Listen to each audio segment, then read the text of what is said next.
En computer, som er kraftigere end alle andre computere i hele verden, til sammen.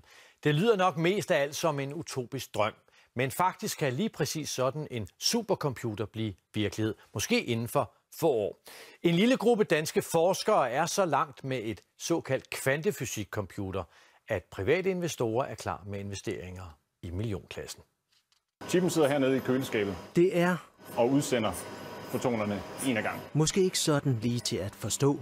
Og de fotoner bliver så ledt rundt. Men det forskerne laver her, kommer ud af fiberen her. I kælderen på Niels Bohr Instituttet i København, bliver reflekteret på spejle, bliver transmitteret gennem linser. Kan faktisk få kolossal betydning for vores allesammens fremtid. Det vi har her, det er en essentiel komponent for at bygge en optisk kvantecomputer. De har udviklet en helt ny chip.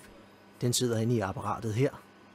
Og selvom den ikke er større end bredden på et hår, så er interessen for den enorm.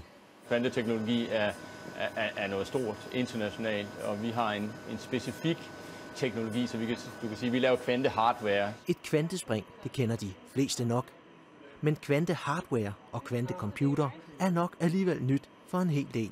En kvantecomputer regner på en fuldstændig anderledes måde end en almindelig computer. Den udnytter det, der hedder kvantesuperpositionsprincippet, at kvantepartikler, fotoner i vores tilfælde, kan være to forskellige steder på samme tid.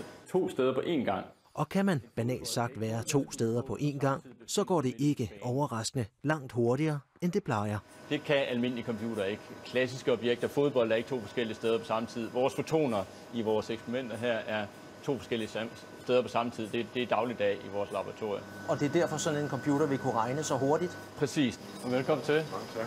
Sådan en supercomputer. Vores første versions chip, som du ser der. Eller i hvert fald chippen til en, kan der være store penge i. Jeg er ikke i tvivl om, at det her er en meget risikofyldt investering, men på den anden side set kan potentialet også være kolossalt stor. Den tidligere Saxo Bank-chef, erhvervsmanden Lars Seier Christensen, investerede i dag et tocifret millionbeløb i projektet. Ultimativt set er det jo noget, der vil være et virkelig kvantespring for, for menneskeheden, for nu at bruge en stor armbevægelse. Ikke? Og faktisk er der et akut behov for supercomputere. Almindelige computer har simpelthen ikke kræfter nok til de meget komplicerede ligninger, for eksempel inden for kemi, medicin og vedvarende energi. Man ved egentlig godt sådan cirka, hvordan de ligninger ser ud, men man er ikke i nærheden af at kunne løse dem, fordi det er kvantemekaniske problemer. Og det, som vi ved i dag, er, at den eneste måde at løse de problemer på, det er ved at bygge en computer, der selv er kvantemekanisk.